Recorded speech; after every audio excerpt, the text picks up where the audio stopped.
بسم اللہ الرحمن الرحیم رب اشرح لی صدری ویسر لی امری واحلل عقدۃ من لسانی یفقہوا قولی صلی اللہ علی حبیبہ سیدنا محمد وعلی آلہ وصحبہ وبارک وسلم۔ پارہ نمبر 6 سورۃ المائدہ۔ آج اس کا آغاز ہونے لگا ہے۔ اللہ پاک ہم سب کو قرآن مجید کو صحیح معنوں میں جو حق ہے قرآن مجید کو پڑھنے کا، اس کو سمجھنے کا اور سمجھ کر پھر اس کے مطابق عمل کرنے کی توفیق عطا فرمائے۔ سورۃ المائدہ یہ پارہ نمبر 6 کے اندر شروع ہونے لگی ہے۔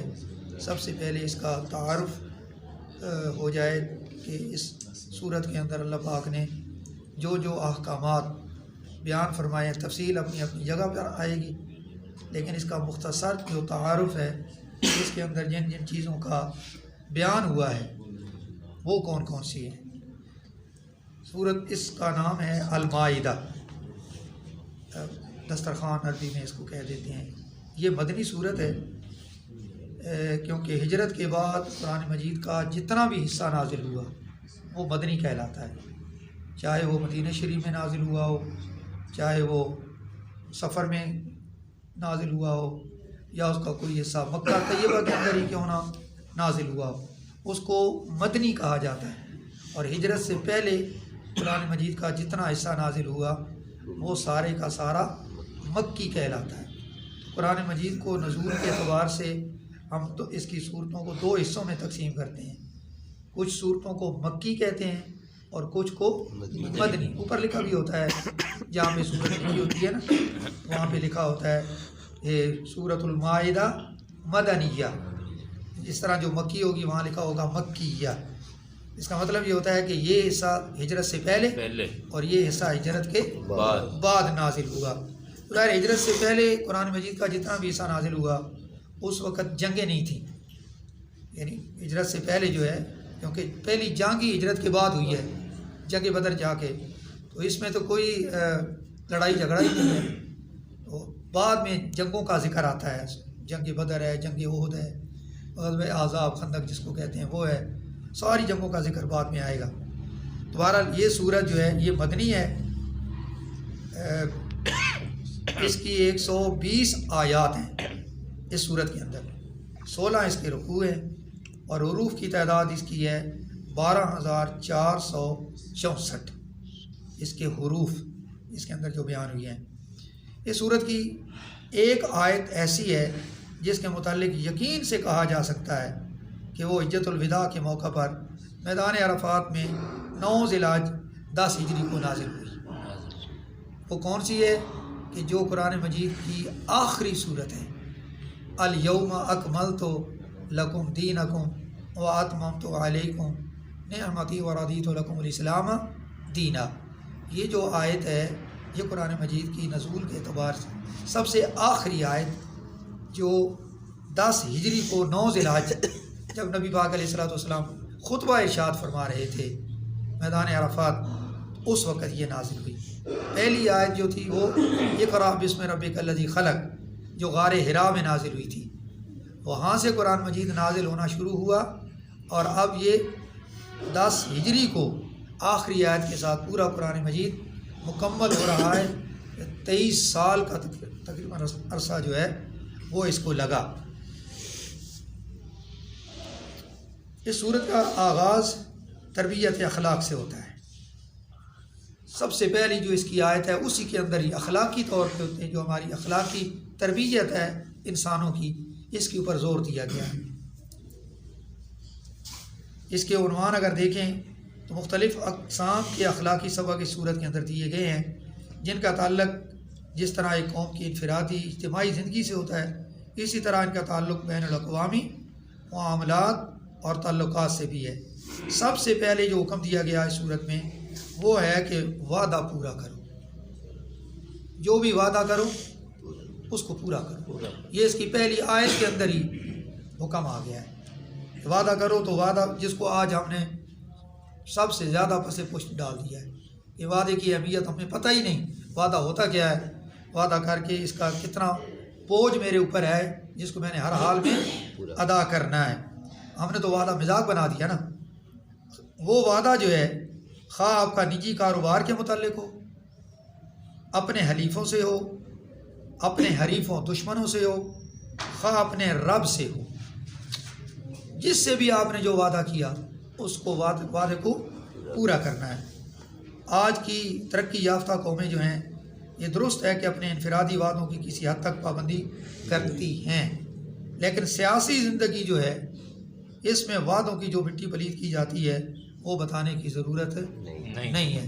سیاسی وعدے، سیاسی نعرے جو کتنے وعدے ہو جاتے ہیں ہمارے ساتھ کہ ہم یہ کر دیں گے، ہم وہ کر دیں گے، یہ وعدہ ہے، کر دیں گے، یہ وعدہ ہوتا ہے۔ مسلمانوں کو اللہ تعالیٰ حکم دے رہا ہے کہ جو وعدہ کرو اسے پورا کرو، خواہ وہ وعدہ حدیبیہ کے میدان میں دشمنان اسلام سے ہی کیوں نہ کیا گیا ہو، اس کا ذکر آیا ہے۔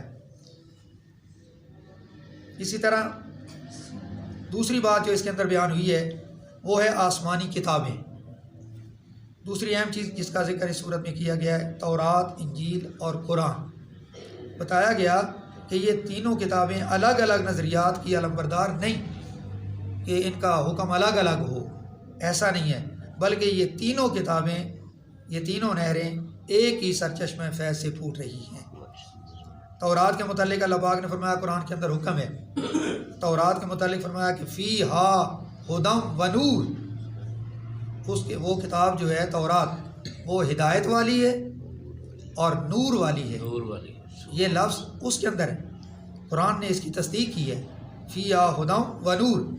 اسی طرح انجیل کے متعلق بھی بالکل اسی طرح کے الفاظ ہیں، اس کے متعلق اللہ پاک نے فرمایا فیہ ہدی و نور، انجیل کے متعلق ہے، وہ کتاب بھی ہدایت والی ہے اور نور والی۔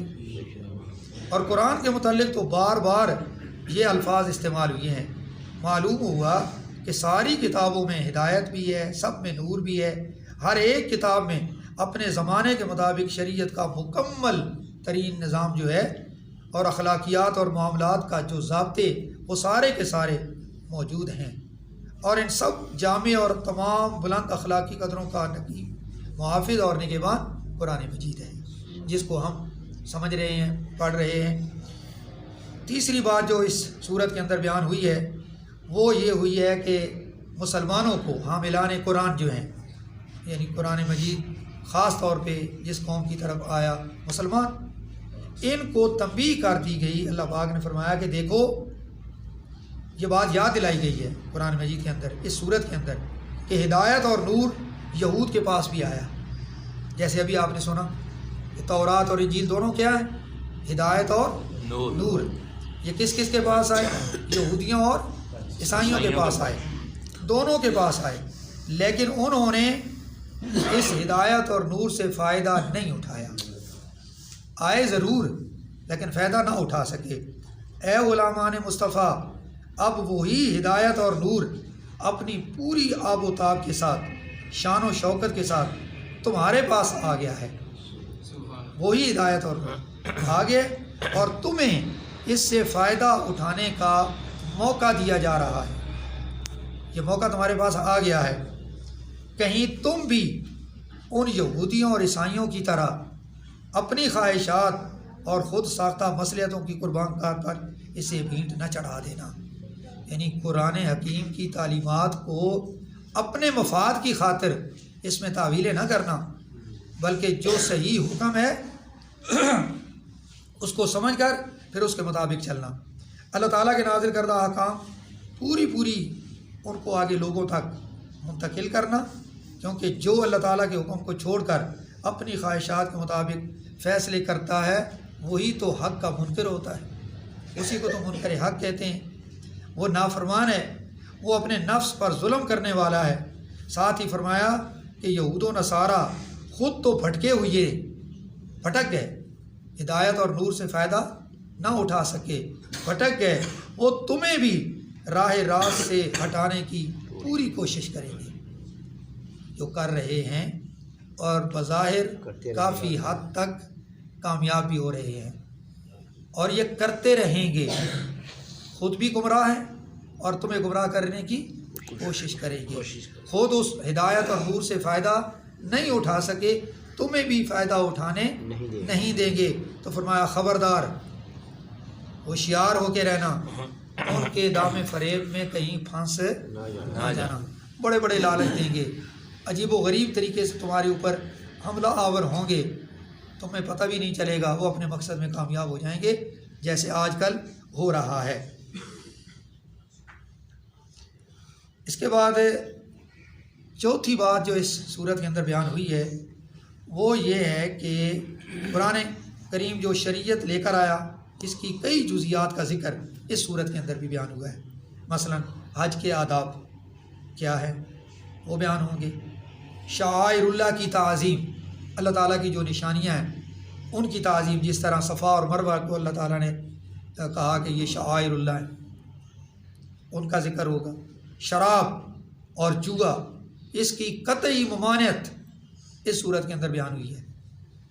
پہلی دفعہ ہی شراب اور جوئے کو حرام نہیں قرار دیا گیا بلکہ آہستہ آہستہ پہلے لوگوں کو متنفر کیا گیا، کرتے کرتے جو آخری حکم آیا کہ حرام ہے ہمیشہ کے لیے، وہ اس صورت کے اندر آپ کو ملے گی.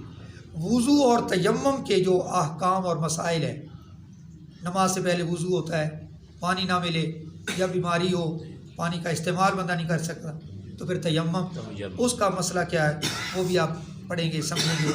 حلال اور حرام چیزیں جو ہیں ان کا ذکر آئے گا. یہ کیا ہیں؟ پرامن راستوں پر ڈاکہ زنی کرنے والے لوگ جو ہیں، جو آج کل ہر جگہ ہر راستے پہ ہو رہا ہے، پرامن راستے ہیں، ڈاکہ زنی کرنے والے لوگ موجود ہیں. چوری کرنے والے جو ہیں ان کے لیے عبرتناک سزائیں کون کون سی، ان کا ذکر آئے گا. تفصیلی ذکر اپنی اپنی جگہ پر آ جائے گا.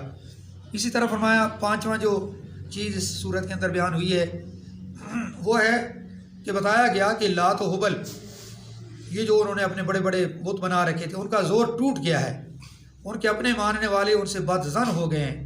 اب صرف اتنی ہی دیر کہ کوئی ان کو دھکا دے اور دھڑام سے یہ زمین پر گر پڑے. اس حضرت عیسیٰ علیہ السلام کے متعلق جو عقیدہ تثلیث، یہ 2-4 دن پہلے آپ نے سنا تھا، اس کا رد کیا گیا اس صورت کے اندر بھی کہ جو بچہ ماں کے پیٹ میں ہو اور اپنی بقا کے لیے کھانے پینے کا محتاج ہو، وہ بندہ ہو سکتا ہے، مقبول ترین بندہ ہو سکتا ہے، محبوب ترین بندہ ہو سکتا ہے، لیکن خدا نہیں ہو سکتا. خدا ایک ہی ہے، یہ بنایا گیا. آخر میں اس صورت کا ترہ امتیاز جو آیت کریمہ پہلے میں نے آپ کو بتائی، جو 9 ذی الحجہ 10 ہجری میدان عرفات میں پیارے کریم آقا علیہ الصلوۃ والسلام پر نازل ہوئی، الیوم اکملت لکم دینکم، اے پیارے آج کے دن ہم نے اپنا دین تمہارے اوپر مکمل کر دیا، لکم دینکم واتممت علیکم نعمتی، اور پیارے ابھی میں نے اپنی نعمت کو تمہارے اوپر پورا کر دیا. ورضیت لکم الاسلام دینا، اور تمہارے لیے میں نے دین اسلام کو پسند کر لیا. یہ آیت جو ہے اس کے اوپر آئے گی انشاءاللہ. اس کی جو تفصیل ہے باقاعدہ وہ کل شروع کریں گے، کیونکہ آج تعارف کے اوپر ہی ٹائم پورا ہو گیا ہے. سورۃ المائدہ پارہ نمبر 6 کل انشاءاللہ اس کو